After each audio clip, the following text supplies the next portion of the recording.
The ROCCAT SUORA and the Corsair K70 RGB.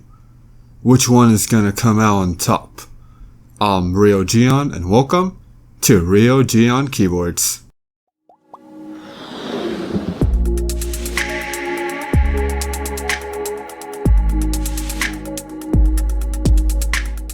The K70 has dedicated media controls, volume wheel, lighting adjustment, and Windows lock. On the other hand, the SUORA counters the K70 with volume buttons and Windows lock buttons. The SUORA does have media controls, but they're bound to the F keys. If you don't like things being bound to other keys, then the K70 is the way to go. But if you don't mind that things will be bound, then the SUORA has more options, such as calculator, email, and internet launcher. Then again, you could do the same thing with software for the K70. If you still want a full-size keyboard and you want a smaller footprint, then the SUORA is the way to go. Both keyboards does have aluminum backplate with floating key design, but the SUORA has Corsair stabilizers which sticks out while the K70 has cherry stabilizers, so the keyboard looks more uniform. It's really up to your personal preference in how the keyboard will look like. Personally, I swing for the K70 because it looks more upmarket, but the font on the K70 brings the keyboard down. I really dig the font on the SUORA because it looks more professional and minimalistic. I also like the layout for the SUORA compared to the K70 because it makes it easier to find keycap replacement for the SUORA. If you turn off the lights, you can carry both keyboards to the office, and people might stare at the K70 a little bit more because of the font. Besides that, with the brown switches on both keyboards, they're very office friendly. If you're new to the channel and haven't subscribed yet, then click on the subscribe button and turn on notifications for the latest content.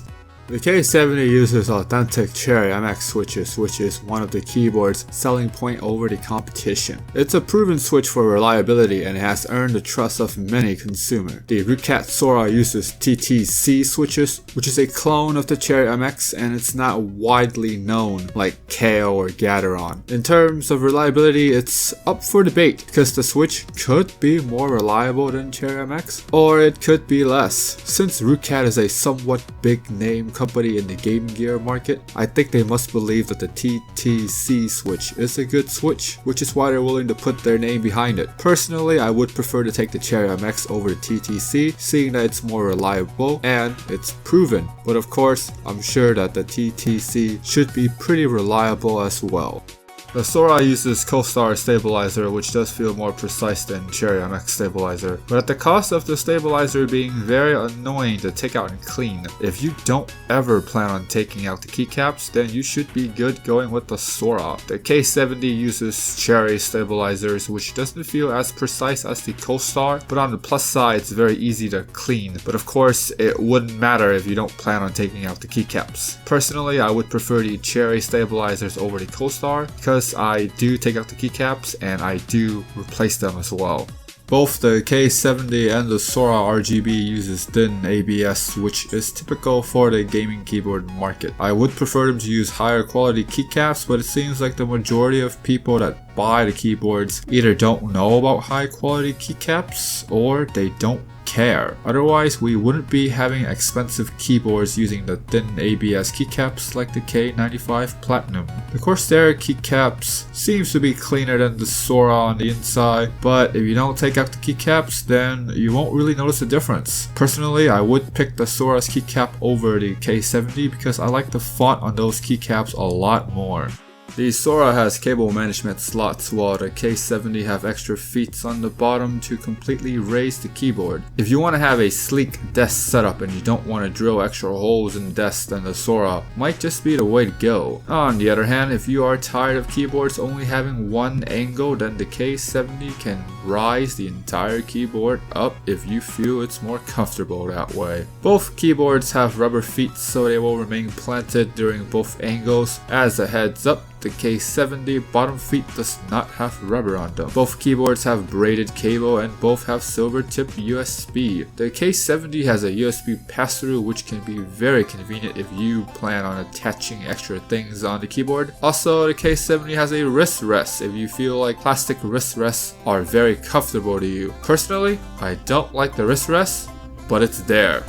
The K70 has a far superior software because you get layering effects, and you have a very strong community that posts up their custom lighting profiles. In the beginning of the RGB keyboard era, the K70 software was really difficult to use, but now they're much more user-friendly than before. The SUORA software is also user-friendly, but personally I have been getting lots of errors when the software either won't launch properly or when I try to enable a feature and it crash. Also, the community behind the ROCCAT Swarm is nowhere nearly as strong as the community for the Corsair Q. If you like your RGB keyboard to be simple and you don't constantly change effect, then the SUORA is a good way to go. However, if you like to make the best of your keyboard by having multiple lighting effects at the same time with lots of user generated content, then the K70 is the way to go. I think if enough people talk about the ROCCAT Swarm software, then they will make changes like layering effects, and the consumers for the keyboard should really post up their own custom lighting profiles to keep the community growing strong. The typing experience on the K70 is better than the SUORA because of how responsive and tactile the MX Browns are comparing to the TTC Browns. This is something that you will notice if you typed on many keyboards. If you plan on making the SUORA your first mechanical keyboard, then the typing experience from the SUORA should be more enjoyable than the membrane switches that you are probably used to. I do find myself coming up with excuses to type on the K70 because of just how smooth the keystrokes are on the keyboard. The same cannot be said about the SUORA because after using the K70, it makes the SUORA feels incomplete whenever I typed on it. Now, this doesn't mean that the SUORA is a horrible typer because it will be better than most membrane keyboards in the market. However, it just doesn't stack up as highly as the K70. Since you have the ability to macro every single key on both keyboards, it's fine for MMO players, but I think you guys would prefer a bank of macro keys. The same can be said for those of you that edit lots of videos on a daily basis. For FPS, both switches are average for double tapping and comfortable to hold for long durations. I think the SUORA might be a tad bit better on the double tapping side because it does feel lighter to me. As for RTS, both keyboards are above average with the ability to macro every single keys, and the switches are somewhat good for double tapping. Prices are always subject to change, but you can typically find the K70 in the low 100s to the high 150s. The SUORA can be had for the low 80s to the low 130s. I'll leave the links to both keyboards below that like button for you guys to check it out, and make sure you click on the links as often as you can to get the best deals. There are situations where I would want to go with the SUORA, but I just see more value going with the K70, so at the end of the day, I'm choosing the K70 over the SUORA. Comment down below and let me know, of the two keyboards, which ones would you buy? If you haven't subscribed yet, then hit that subscribe button and turn on notifications to become part of the mighty notification squad. As always, have an awesome day.